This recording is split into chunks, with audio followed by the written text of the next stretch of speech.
The truth is an irony, just like animal farm. Justice mean inequity, so who go say the truth? Who go say the truth?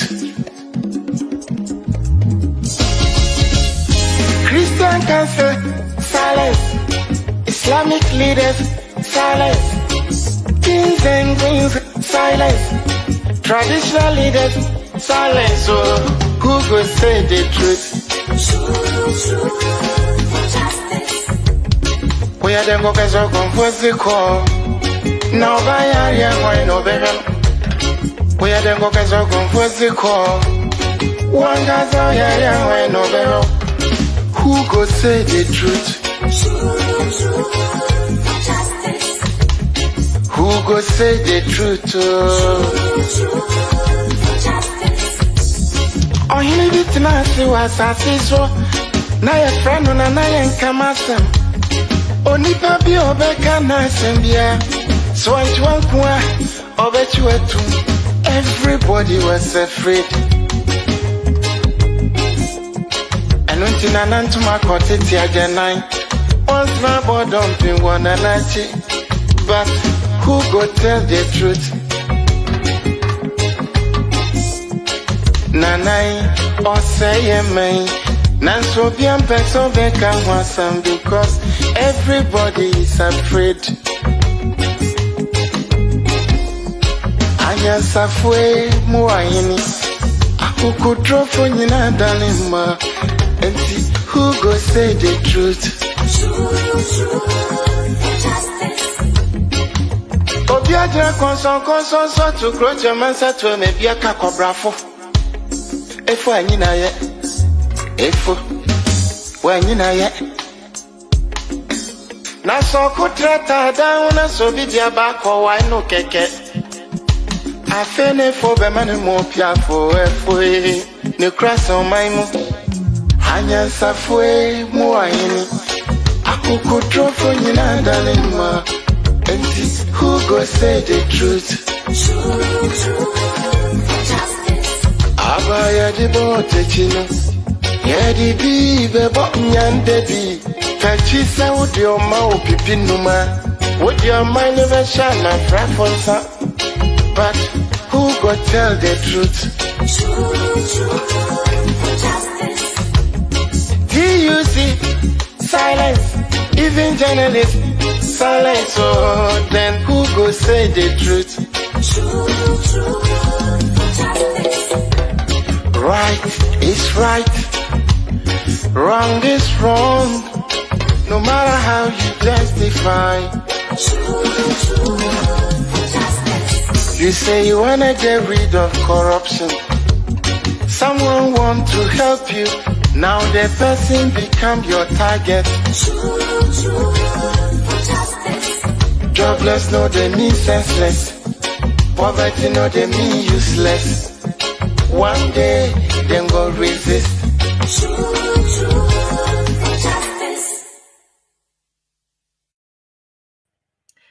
Hello, good day, and welcome to another exciting edition of MyView show, live on Today Ghana News TV.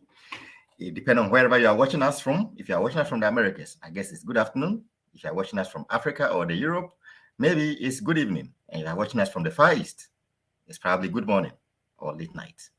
But wherever you are watching us from, you are welcome to yet another edition of MyView show.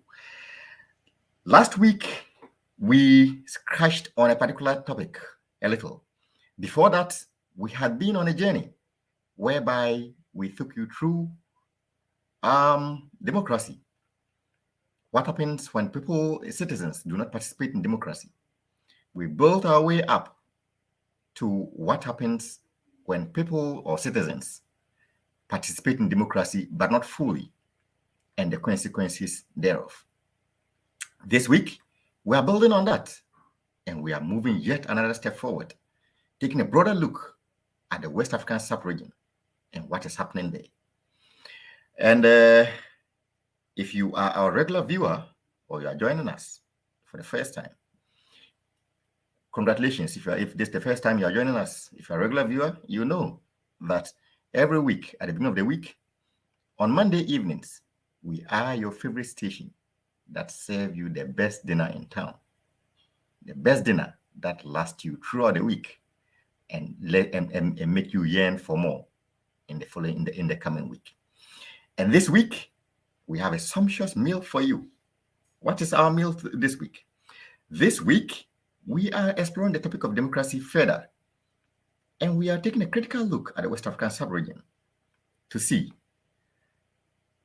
is democracy fading away in the West African sub-region, considering all the events that are happening in Mali, in Niger, in Burkina Faso, and so on and so forth. We know the vex issues that are happening.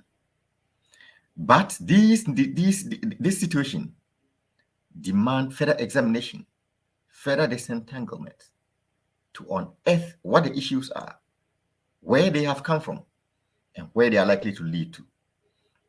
But as you may know, you and I, are not the best people to examine these. That is why, as always, we bring you the best experts who are well versed with these issues, who are knowledgeable in the topics, and who can help us understand these matters. And today, more than ever, we are joined by none other but Dr. Michael Smart Abbey. Dr. Abbey is a traditional leader, if my facts are right, and also a security and counterterrorism expert. Dr. Abbey, you are welcome to today's edition of MyView show on Today Ghana News TV. Yes, my brother, it's my pleasure having me this. Dr. Abbey, the pleasure is ours. We are excited to have you. We wish that we had you in more exciting times. But the topic of today is rather a very serious one. A topic that border on the personal security and development of you and I, as well as the our broader viewers and audience. But before we proceed, I would like to extend our warm greetings to our viewers and listeners of Today Ghana News TV, all over the world on the internet, on YouTube, on Facebook, on Twitter, on Twitch, and also on Sakina Information Center in Teteli in Northern Ghana, in HIN FM 93.7 in Atwin Himai in the eastern region of Ghana, and also on the King's Radio in Accra, Ghana. Welcome all of you to today's edition. And as always, and as we said earlier, welcome to our guest for today as well. So, Dr. Abbey, I was telling our guests that we serve the best dinner in town. And today, we have you as our guest. And we are going to be tapping into your recipe. We hope you have a nice recipe for us today. Sure. It's all for God and country, yes. It's service to God and country. So all for God and service to country. We love that. We love that. We love that. And we like to serve a full course meal to our viewers and listeners. So we break down our meal into our dinner into 3 separate parts. We start with an appetizer, then we go to the main course, the main meal, then we ease off with dessert for the relaxation of our viewers and our listeners. So, Dr. Abbey, let's start with appetizer. Let's see how are you doing? There is a fine picture of yourself behind you, and you look nice and gloomy and very handsome. How are you doing? It's all by the grace of God that has brought me this far. So in everything, we have to give thanks to God. You know, I'm a coat of many colors. I delve into security matters. I delve into governance matters, social development matters, and I'm a theologian as well. So I'm a That is coat of many good. colors. I'm here That to is say good. yes. Let's entangle that could thread by thread just a little bit. You we already know that you are an expert in security, right? What else do you Sure, do sure. in your what else do you do in your life? Yes, I'm a writer and I'm an author. Yes. So I write both in fictional and non-fictional books. You see, when we talk about non-fictional, has to do with theology, Christian books. I write. I've authored a lot of books in the Christian space, and I've also authored some books in the security space. I think today we are here to talk about something around security and terrorism. So this is one of my books. Yes, terrorism, a threat to global peace and security. Yes, it's authored by me. And I also have a book on organizational security management. Yes. So I'm a consultant in organizational security management. I mean, I can put up a security plan for any institution to make sure that you protect uh, the persons within the facilities. So, like I said, I write in non-fictional as well. So these are some of my books. You know, the fundamental doctrine of Christianity. Yes, Okay. fundamental doctrine of Christianity. I also have a church doctrine on which foundation we build the church. Yes. I Wonderful. also have a divine and sacred mystery of priesthood. You know, yes, and I have a lot of them. In fact, I have about 16 books in my basket. So, Dr.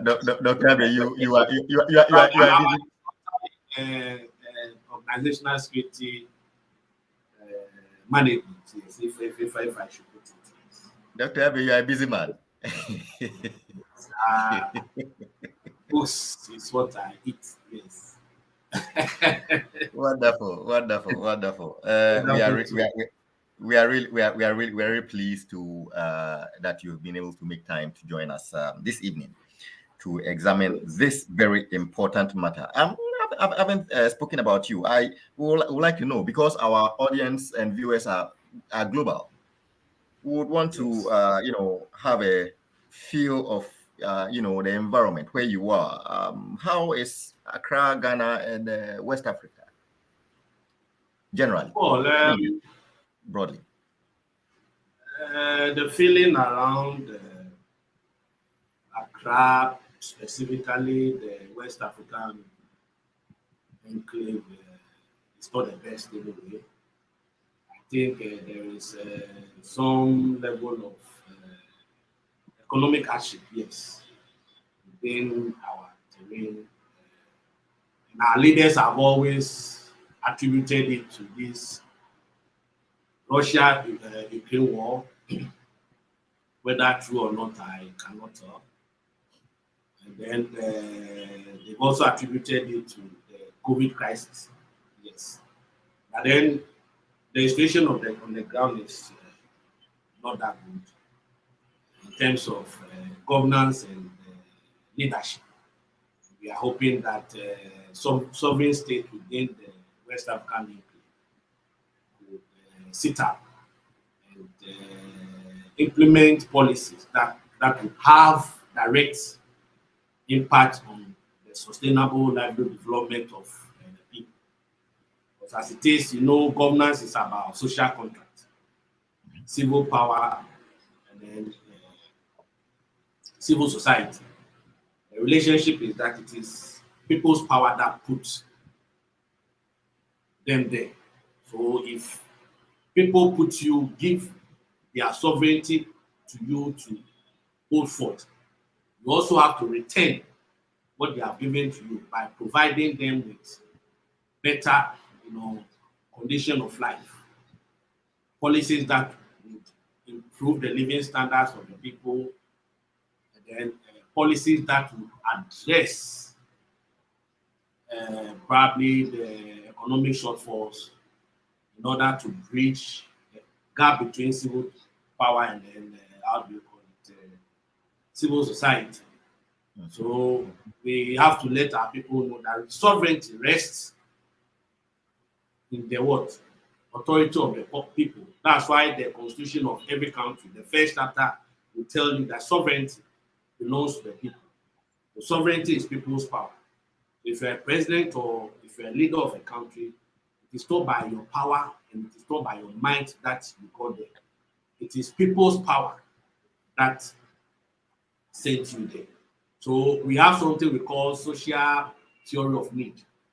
Yes, so in social theory of need, you give to the people at the point of need, not the time you think the people need it. So if I need bread to eat today, and I'm feeling like eating bread, and in your conscience you think I don't have to eat bread, but then I have to eat biscuit or any other thing, it means that you are suppressing my will. So leadership is not about that. Dr. Abi, I think you have fallen into the same trap that most of our guests fall into. When we talk to our guests from West Africa, it seems because of the peculiar situation in West Africa, they are unable to deal with the appetizer alone. Before you serve them appetizer, they jump right into the main course, and they are dealing with the meal itself, and that's what you have jumped into. You have sent us right into the main meal, and because we are there, let's proceed from there. So far, from the situation that you have painted in Accra, it looks like a rather precarious situation. Yes. And from the outside looking in, it looks as though Accra, Ghana, is not the only country or location in West Africa that is beset with this kind of situation. It looks as though this is a widespread situation in the entire West African sub-region. In the introduction, we tried to look at the situation of Mali, Burkina Faso, Niger, and several other countries in the sub-region, and the instability that seemed to be festering in this sub-region. How did this come about, Dr. Abi? Can you give us a background? Okay, so if I should start, let's look at democracy. After all, we've been subjected, every sovereign state under the UN Charter has been subjected to the state of democracy. So if you are not in the state of democracy, you will not be in the good books of superpower or the superpowers. And then let's look at democracy. What is democracy?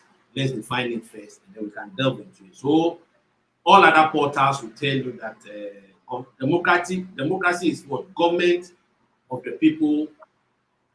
Am I right or wrong? Government of the people, government by the people, and government with the people.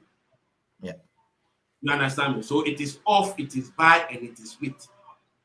And that pulls together sovereignty. And that's where I started from. So our sovereignty rests in the hands of what? Democracy. So sovereignty of every state rests on what? Its people. But it's government of the people, and government by the people, and government with the people. So if you examine critically, the sovereignty of every state rests on three cardinal pillars. And one of them has to do with what? The security of the state. And then two, the, how do you call it? The economic stability of that state. And then three has to do with what? Social development. So these are the three cardinal pillars of sovereignty. So in saying this, let us examine economic stability first. putting the three indexes together, let us examine the three and the economic stability of West Africa first. Because at the end of the day, we are going to end at why are these coup d'etats, springing up quickly in West Africa? And then we all come to logical conclusion as to do with what the sovereign state governments must do to avert these situations. So we'll also provide remedies to that. See, so what I'm trying to establish here is that when you look at the aims of ECOWAS, so now we are talking about West Africa. So when you look at or you examine the aims of ECOWAS, one is to establish an economic union. You understand me? Aims towards raising the living standards of the people. So this is why the ECOWAS was established. And then two, to maintain and enhance economic stability among member states, to contribute to the progress and development of what? The West African people. So these are the two aims of what? ECOWAS. And then with the objectives of one, promoting regional cooperation and economic integration among member states. And then two, harmonization of agricultural, economic, monetary, and industrial policies, whilst we do our best to abolish trade restrictions around the borders of what? The West African sub-region. So subjecting the aims and objectives of ECOWAS to scrutiny, it is clear that ECOWAS has failed in trying to uphold their own aims and objectives. The essence to which ECOWAS was established has not been achieved. Because as we speak today, in the sub-region, there is a growing spate of institutionalized corruption among its leaders. And the evidence is what we are seeing in the Sahel regions, where the military has now become the voice of the people. There is a growing spate of what? Social repression within the West African country. There is a growing spate of what? Economic action, poor standard of what? Living, and then political oppression. So this is what we have to examine and come out with possible remedies to avert any dangers we have or we are beginning to see now. Yes. Dr. Abbey, if I get you right, you seem to be pointing the finger for this current situation to, if you like, probably 2 or 3 matters. We are looking at failure of state. We are looking at a failure of the sub-region of the sub-regional body, which is having effects on the economic circumstances of people or the citizens in this place. Yes. Here is where it gets interesting, because if one looks, if one takes a critical look at the West African sub-region, over time, one can arrive at the conclusion that this sub-region is not, there's nothing new that's happening as far as instability in this sub-region is concerned. Right from independence of the colonies, from the 60s to the 70s to the 80s to the 90s to all through the decades that this sub-region have gained independence, they have always been one form of instability or the other, coup d'etats, revolutions, or whatever. So why is West Africa different? Why is the West African sub-region the only sub-region, the only sub-region that seem to be having this instability over the course of time? You see, so what I would say is this: there's been a shift in ideology when it comes to the first spring of coup d'etats that swept West Africa. If you can go back, you could see that the first element of coup d'etat that swept West Africa around the 60s, 70s, and the 80s has to do with neo-colonialism. Because after independence, the people thought, like how Nkrumah said, I mean, the independence is tied to the total liberation of Africa. That the black man is capable of what? Managing himself. But then just shortly after independence, there was a growing spate of imperialism and neo-colonialism within our body politic. So it's as if colonialism has left us, but behind the scenes, it is operating. Mm-hmm. So that was the first wave that rocked the West African sub-region. But in this particular instance, the second wave that we are seeing, it has to do with what? Fighting institutionalized corruption and then fighting what? Jihadism. So that's why I'm saying that it has shifted in what? Ideology. And even jihadism, you understand me? It started with religious extremism. If you can remember, yes, so it was all about religious extremism. Western, how do you call it? Education is so good, blah, blah. It was all about. But now, it has shifted to what? Fighting institutionalized corruption, because our leaders have failed the people. And they've been subjected to what? Economic action. Whilst they use sovereignty and democracy that is supposed to be for the people, of the people, and by the people, to legalize institutionalized corruption. So now leaders are hiding behind democracy. You understand me? To suppress the will of the people whilst they amass what. So if you look at ECOWAS, they don't do anything than to protect themselves. The leaders only protect themselves. They fail to deliver on the mandate that the people give to them. But when it comes to protecting each other, they are good at that. That is what we are seeing. We would unburden ourselves at the doorsteps of ECOWAS shortly.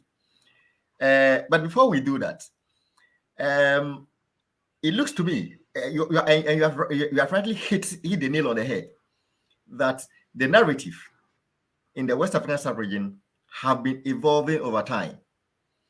And if you look at the narrative that the Francophone West African countries are pushing currently for the coup d'etats, of course, they talk about economics, but they trace it down to colonialism as well, and the linkage that the or the umbilical cord that they still share with their so-called colonial powers, which have led them to their economic situation. So it looks to me as though the neo-colonialism and economic sovereignty seem to have intertwined itself in a particular situation that have put West Africa in this situation. So in other words, it's colonialism in different forms of it, as Dr. Kwame Nkrumah prophet years or decades ago. Is this your assessment of the situation? Yes, absolutely. Absolutely. And you see, day in, day out, our people are getting wiser. The people of the West African sub-region are what? Becoming wiser. Because, my brother, look at the mineral resources that we have in West Africa. And look at our country, Ghana. We have the gold, we have the timber, leading producer of cocoa and whatnot. And look at how devastated our economy is. If you go to Nigeria, they have oil. If you go to Niger, as we speak now, then the largest producer of uranium that provides electricity. Today, as we speak now, because of this conflict, Niger doesn't have electricity. But the major beneficiary, which is France, has electricity.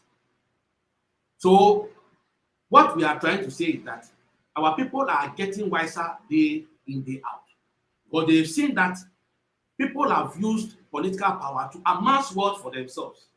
So now political power is no more about service, but it is about how much you can amass for yourself. And what they do is that they use democracy to get away with it. Because at the end of the day, the only weapon you can use is what? Going to the courts. And you can see how they've corrupted the judiciary. The next option is what? Using your tongue, democracy, voting right to change government. But see how we've handled elections in West Africa. As we speak today, look at Nigeria. They have a case in court with regards to Tinubu's victory in Nigeria. Look at what is happening, how they've been restricted to, let's say, West Africa, but even today in Zimbabwe. So why is it always that at every election there will be electoral disputes? Why is this so?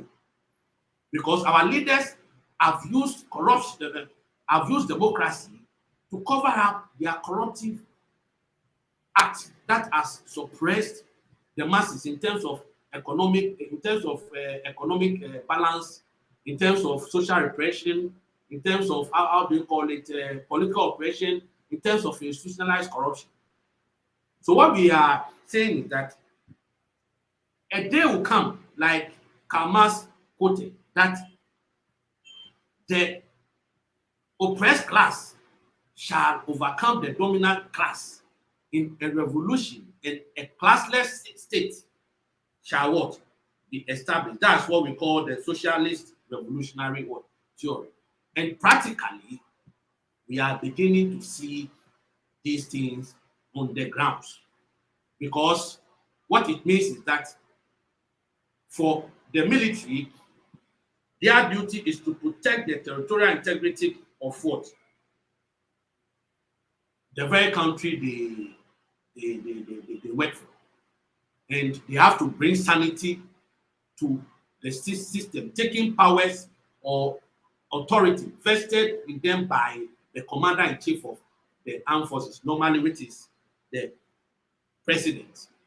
So sometimes when events happen, you have to listen to the voice of the people. But the defense intelligence also gather intelligence, and normally they brief the president about what is happening on the ground within the state and outside the state. And then let me give you some scenarios. You see, I'll use Mali as an example. A region like Mali, for some time now, is being rocked with jihadist activities. Okay. And though Mali is a sovereign state, but it is not. Because Mali at a point was divided into two. The northern part, that's Timbuktu, Kidal, Goa, and all other regions within the northern region, were being controlled by what? Jihadists. I get to my point. So, Goita, who was then the head of the presidential guard, I should say, or the army, whatever it is, impressed upon the government to resource the military to fight jihadism. But most of the times, they were not resourced. So when they try to fight jihadism, they lose the battle. Sometimes many of their soldiers are killed. So they need more capacity building and resource to be able to fight jihadism. So they placed the proposal to the doorstep of the government. And the government refused to listen to their call. But what the government chose to do, the president, it was alleged that he awarded a contract, huge sums of dollars, millions of dollars, to nobody than what? The son, to purchase a presidential jet. So there it was a misplaced priority, because our citizens, our people are being killed here and there. And instead of you to resources to fight that, you are rather engaged in what? Frivolous expenditure and some other corrupt activities that has engulfed the country by then. So they had no option than to protect the sovereignty of their state by taking power. That is exactly what happened in Mali. If you look at Burkina Faso as well, most of the time, bandits and jihadists, killing people, kidnapping people, doing all manner of things within their space. They come all the way from the Sahel through to the Maghreb regions, through to, how do you call it, Niger and whatnot, Mali, and then they enter the country, do whatever they want to do, and go away. So the people were impressing upon the government to sit up, to resource the military to fight that. And the government had closed its ears to the call by the people. And that was when the military had to come in. Because in all of it, they are seeing frivolous expenditure by the executive. But then the executive have also refused to protect their lives and livelihood. What has happened is this, and let me come to the issue of terrorism. So I'm saying that whatever is happening in West Africa today has to do with two factors. One is fighting institutionalized corruption by the executive, and then two is to fight jihadism. You know what? There is this terrorist group called Ansar Dine, and the leader of Ansar Dine is called Iyad Ghani, who had sworn an allegiance to Zawahiri, the successor of Osama bin Laden. So when they started their activities by then, Gaddafi, Muhammad al-Gaddafi, may so rest in peace, was then in power. So when he saw the danger, he resourced the Tuaregs, rebels, the ethnic group Tuaregs. He resourced them to protect the desert against any act of what? Jihadism and terrorism. So they were drawing livelihood from Gaddafi's government. Okay.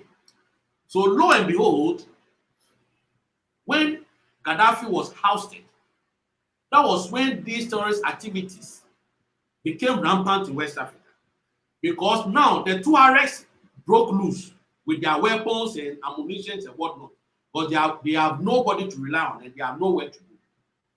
And that was when they started to occupy the Sahel and Maghreb regions. And then places like Timbuktu, Kidal, Goa, and all these were controlled by the Tuaregs. But the Tuaregs were now using their weapons to support the terrorists. So some of the Tuaregs now joined the terrorist groups. So there's another terrorist group they called Al-Qaeda Islamic Maghreb, led by a fugitive called Amada. And Amada is a cousin of what? Iyad Ghani. So when Osama was captured and killed, the strength of Ansar Dine and Al-Qaeda Islamic Maghreb reduced. So what they have to do is that they have to join forces. So Iyad Ghani now began to form another terrorist group called Janim, Jamaat Nusrat al-Islam.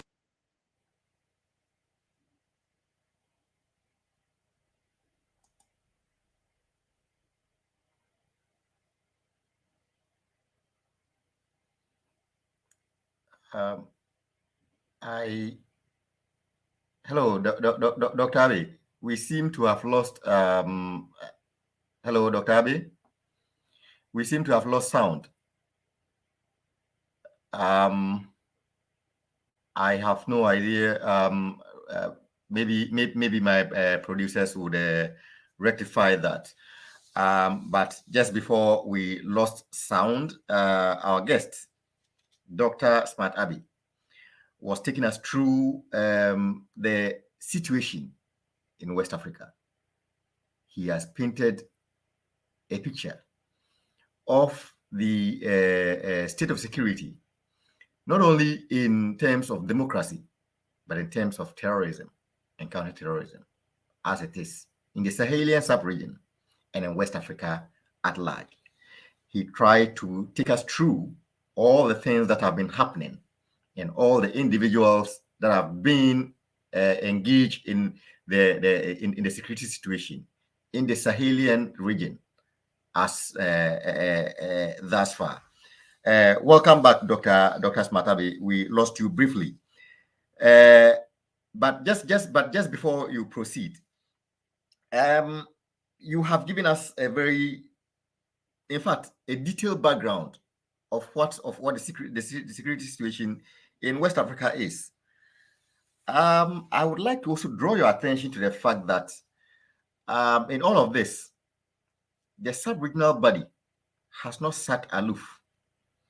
ECOWAS have tried its best to try to restore sanity in the sub-region. Most recently, we are aware of the situation in Niger and how ECOWAS have tried to step in promptly to try to restore order in the in that particular country, to the extent that there are negotiations that are on the way trying to resolve the issue. And if that fails, the military option is always on the card, or is always on the card. What do you make of the intervention of ECOWAS in all of this so far?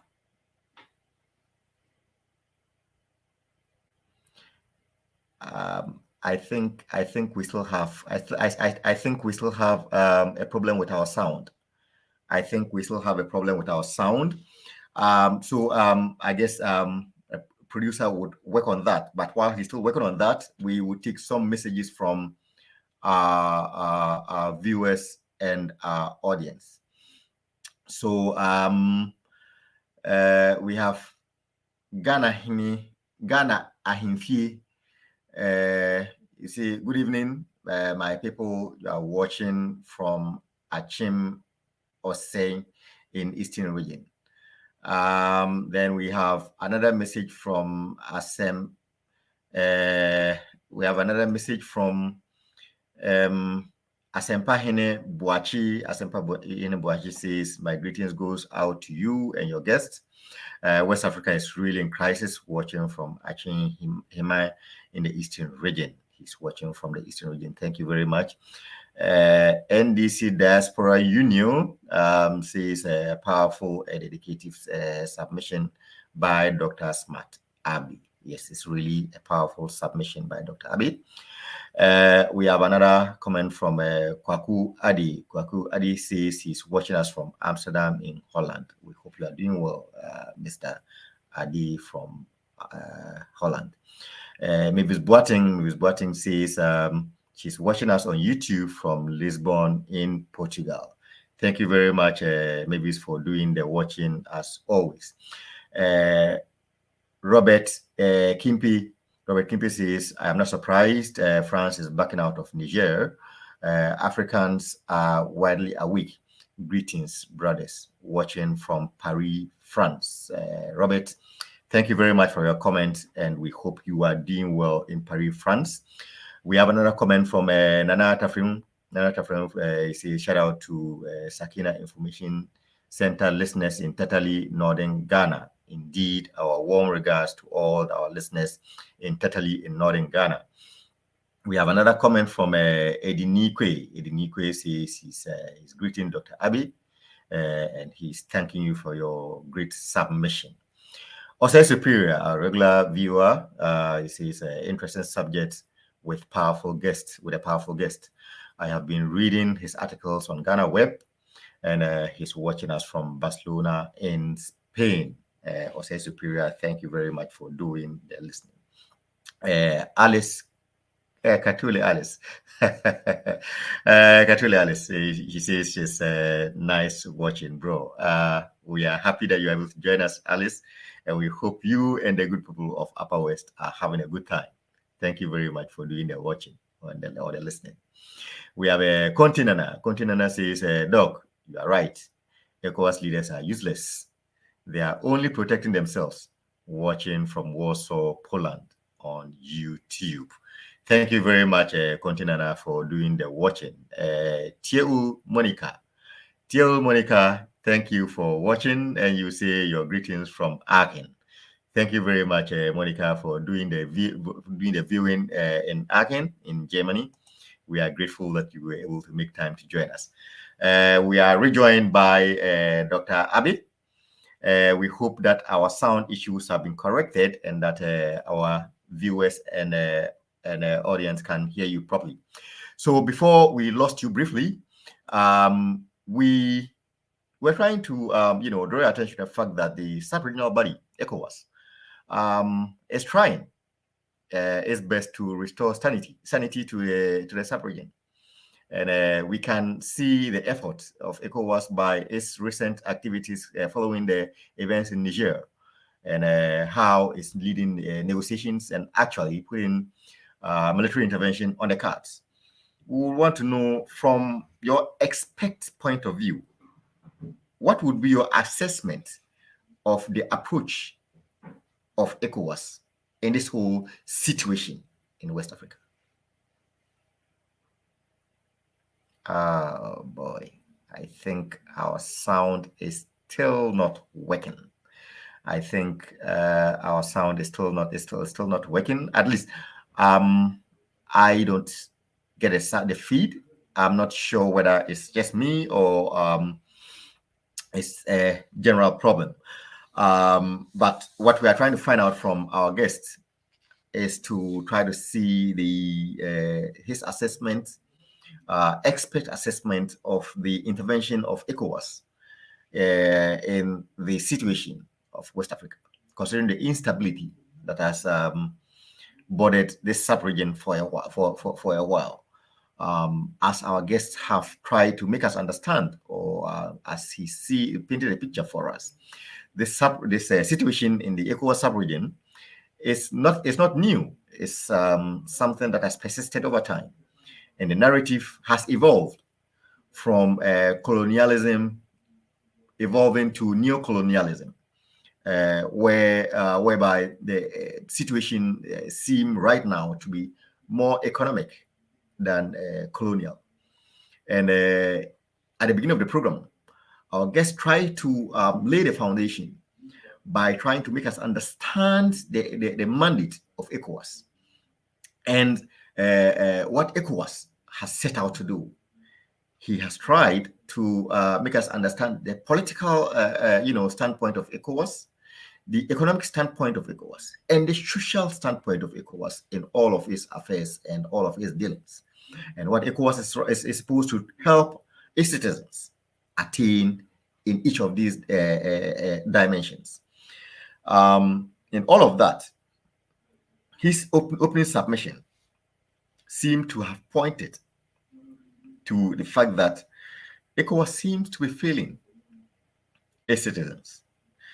But what we are trying to draw its attention to, particularly right now, is to draw its attention to the fact that ECOWAS have not been sitting aloof. ECOWAS, indeed, has made several interventions in the sub-region through the ECOMOC intervention, which was military, and through several others that ECOWAS has done, and through its collaborations, international, bilateral, and multilateral cooperations with other stakeholders in the sub-region. Be that as it may, ECOWAS by itself probably is having challenges. We do not know that. We cannot tell that. But the experts can tell us. And Dr. Abi is the expert. He is in a better position to tell us as to whether ECOWAS, as a sub-regional body, is living up to the mandate that it has set for itself in trying not only to restore peace in the sub-region, but to ensure prosperity, growth, and progress in the sub-region. And this is where we need the intervention of our guest, Dr. Smart Abi. We lost him briefly. We have him back. We hope that our sound issues have been tackled and that we are able to get through to him. Dr. Smart Abi, If you have rejoined us, probably unmute yourself, and then we can take it over from there.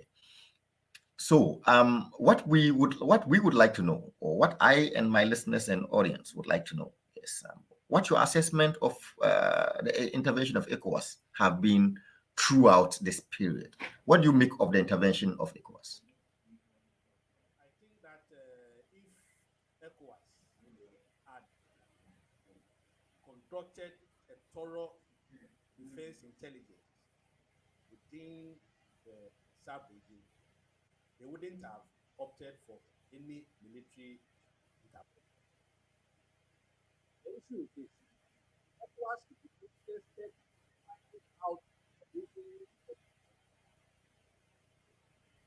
find applicable solutions to the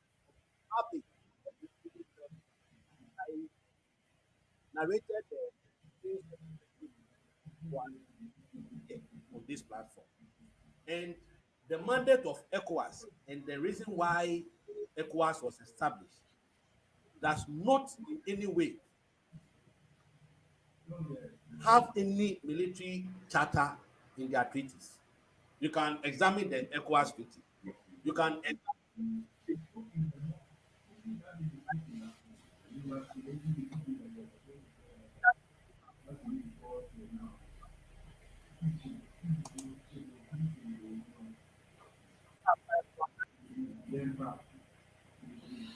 Okay, I think we are still having a few challenges with our sound, as evident from the intervention of Dr. Abid. We still will try to work on it and see what we can do within the allocated time that is available to us. But it's important to get the view of our guests, particularly on the interventions of ECOWAS. The few or the little that we've been able to get from him before we lost him was the fact that he thinks that ECOWAS is not living up to his mandate, and that if we take a look at the charter of ECOWAS, and that if we take a look at what ECOWAS has spelled out for itself, things like military intervention are not key among the issues that ECOWAS have set out for itself, and that he thinks that military interventions or military,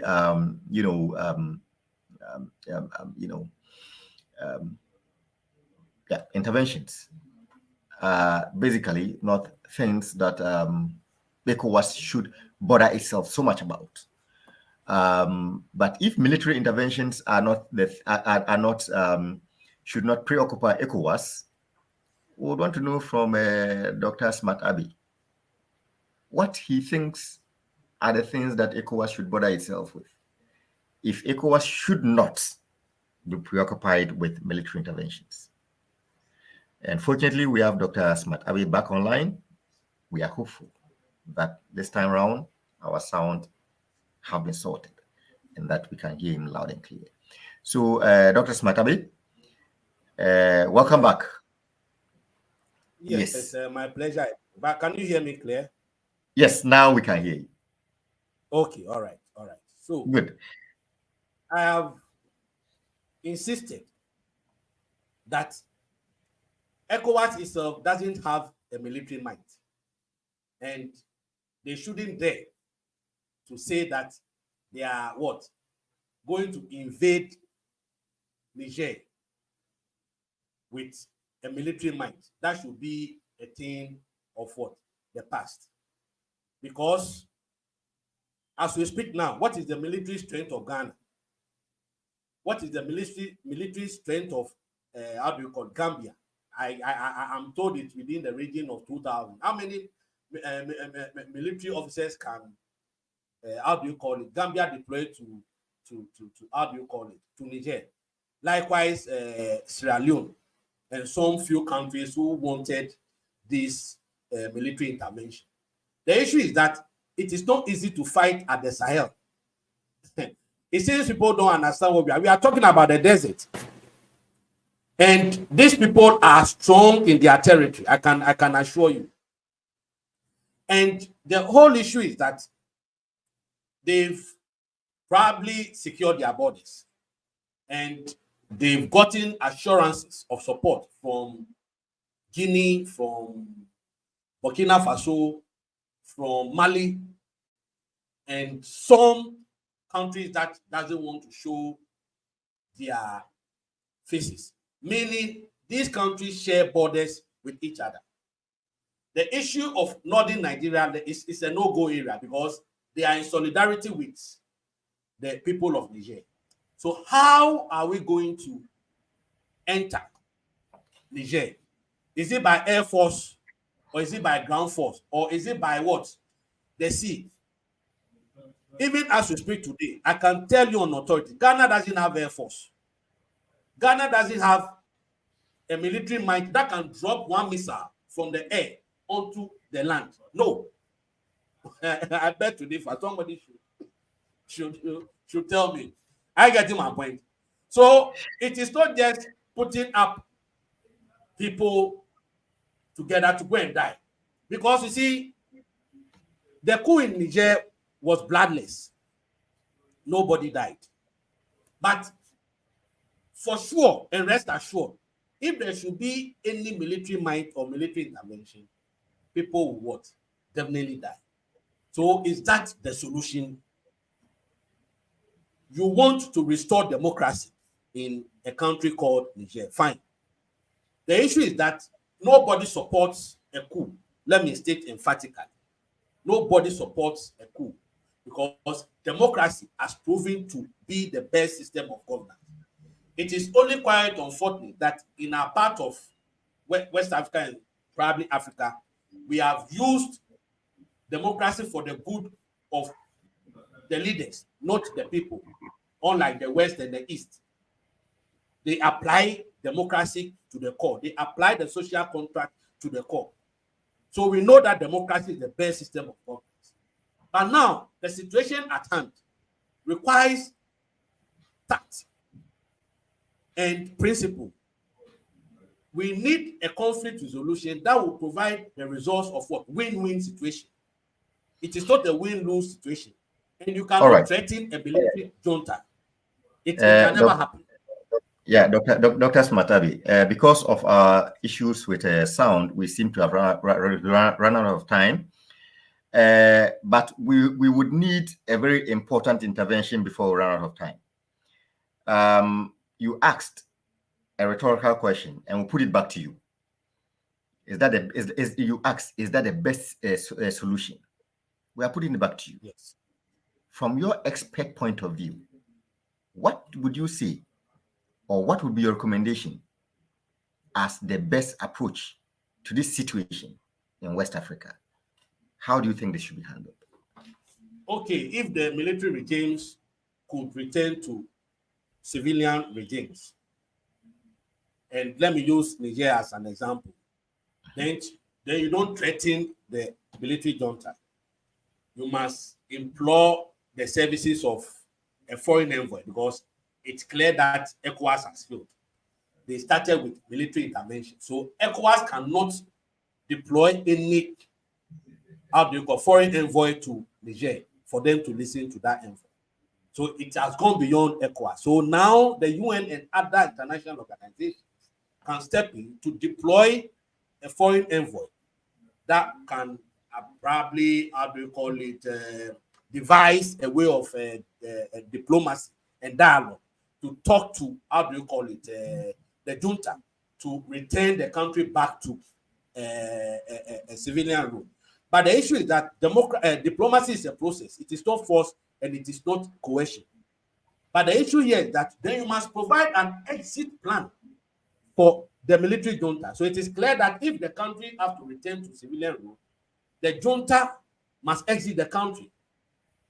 So there should be a contingency plan to assure the junta that if they are able to return the country back to civilian rule, this is the package for them.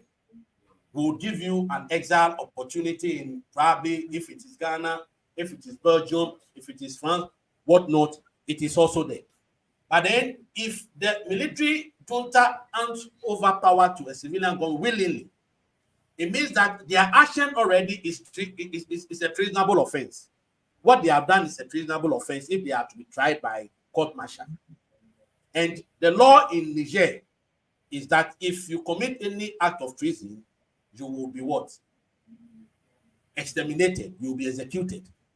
So the junta cannot say on a silver platter that, look, take your country, rule it by democracy. So it is a win-win situation that the international organizations that have to step in must what? Implore. Other than that, the threats, I will call the bluff of, how do you call it? ECOWAS. They don't have that military mind and strength to be able to restore civilian rule in Niger. The issue is that this is people's power. You see, let me also give the balance here. You see, this particular cause that we are talking about resonates with the people of these countries. So it reflects people's power. Okay. So it is like democracy in disguise. Okay. If the coup that we've seen in West Africa today does not resonate with the people, with that one, you can think of military intervention, because when you enter the country, the people will help you. The people will support the intervention to bring the country back to probably civilian rule. But here is the case that majority of the citizens within these countries that is, wrecked with this coup d'etat, majority of the people are in tune with the military junta. So it is dangerous to intervene by military might. What I also want to ask again is that, what did ECOWAS do when the constitutional re-engineering began in West Africa? What did they do? In Cote d'Ivoire, the president, Alassane Ouattara, circumvented and subverted the constitution, changed the constitution to be able to run for third term. When that happened, the leaders of ECOWAS kept quiet. Nobody intervened. The same thing could have happened in Guinea, when at a point in time when Alpha Conde was supposed to exit, he now thought of, because Alassane Ouattara has done that, so he also now thought of re-engineering the constitution, circumvent and subvert the will of the people to run for a third term. And that is why the military came in to save the situation. Today in Senegal, see what is happening. What has ECOWAS done about events in Senegal today? So I've always said that those people who want to wage war against Niger, they themselves are undemocratic. And you can see these countries who wants the military intervention in how do you call it, in Niger. How did they came to power?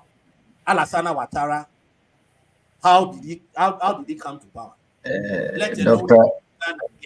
Yes. Dr.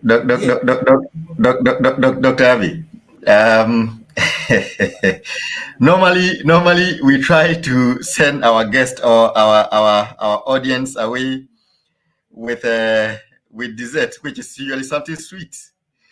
But it appears today we are unable to serve them something sweet, because where this conversation is ending, it looks as though they're not going to go to bed on a very sweet note. So we give you a final opportunity to talk to our audience, talk to our listeners.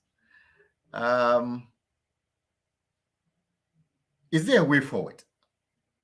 Where do you think what do you think can be done to save the remedy, to remedy the situation shortly?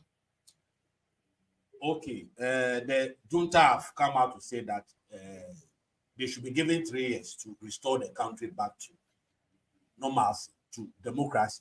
So it is a process. But in doing so, I've insisted that, one, we should take out military intervention. Even that alone could create more economic instability and political instability within the West African. What is going to happen is that the jihadists will also take advantage of the situation to carry out their activities.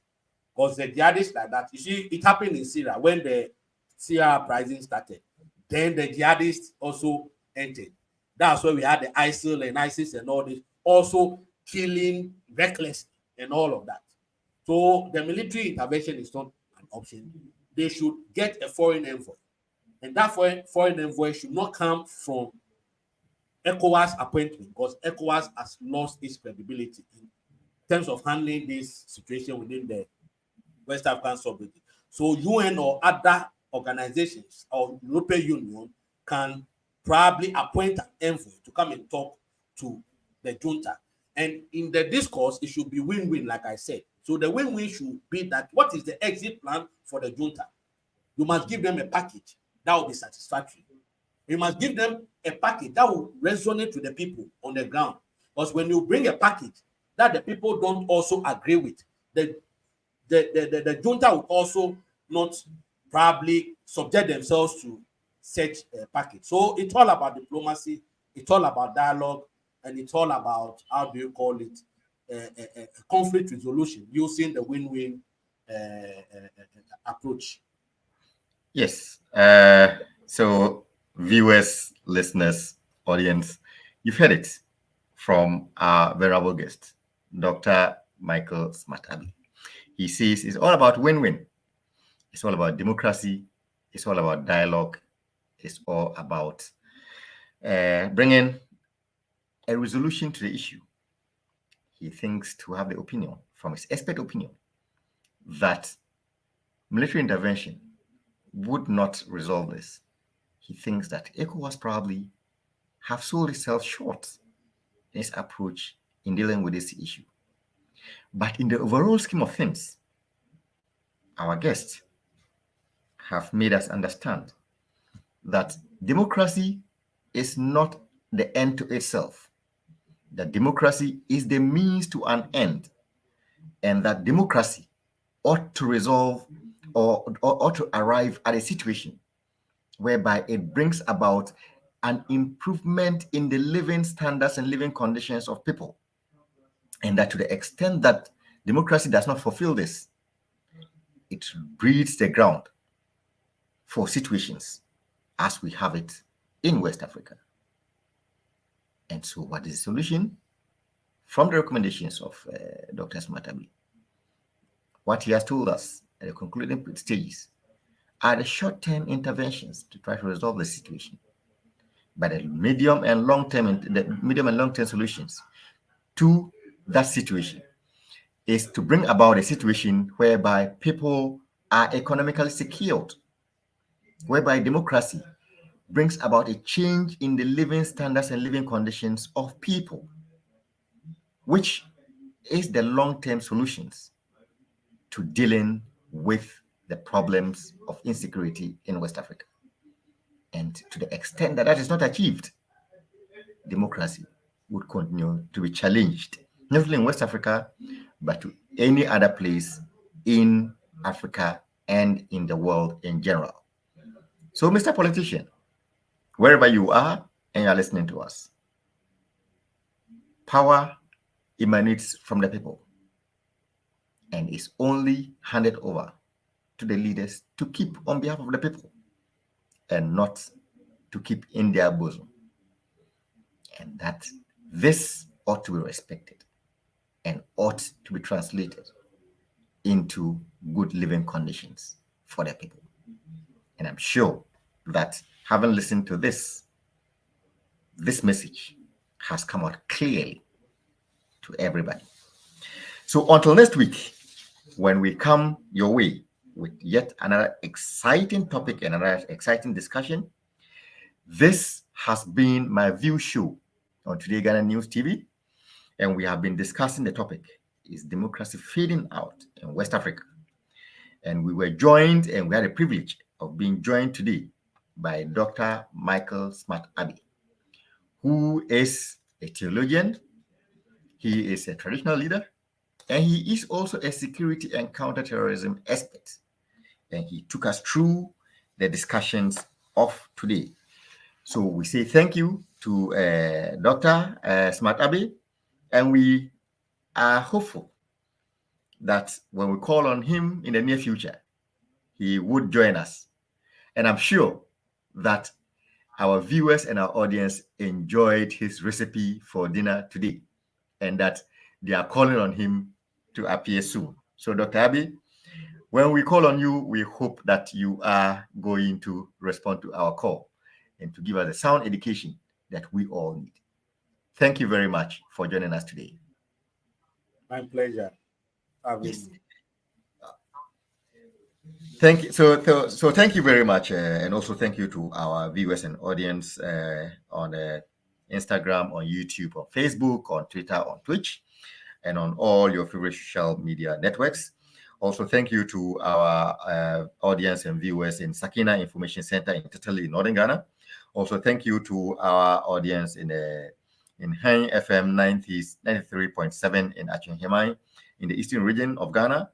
And also thank you to our audience in the King's Radio in Accra, Ghana. And hopefully see you and hope to hear from you again.